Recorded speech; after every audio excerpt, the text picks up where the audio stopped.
বন্ধুরা, আজকে আমরা ছোটখাটো সবাই মিলে একটা পিকনিক করবো। তা পিকনিকে থাকবে লুচি আর মাংস কষা। তো পুরো ভিডিওটা আমাদের সঙ্গে থেকে দেখবেন। এবার লেচিগুলো কেটে নেব।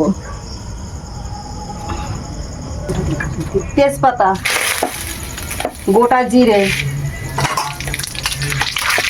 দুটো শুকনো লঙ্কা, গোটা গরম মশলা দিয়ে দিলাম, পেঁয়াজ কুচি, আগে থেকে কেটে রাখা টমেটো কুচি, সব মশলা একসঙ্গে মিক্স করে নিয়েছি। এবার দিয়ে দেবো।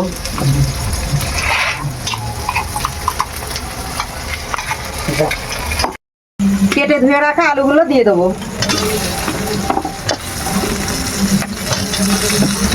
এবার কেটে ধুয়ে রাখা মাংসগুলো দিয়ে দেবো।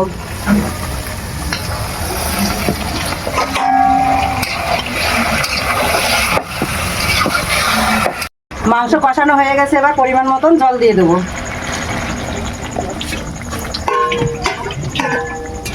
মাংস রান্না হয়ে গেছে, এবার ধনের পাতা কুচিগুলো দিয়ে দেবো।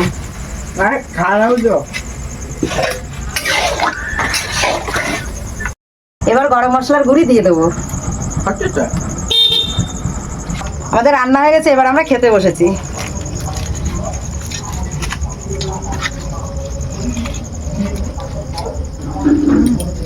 ভালো করে দেখাও।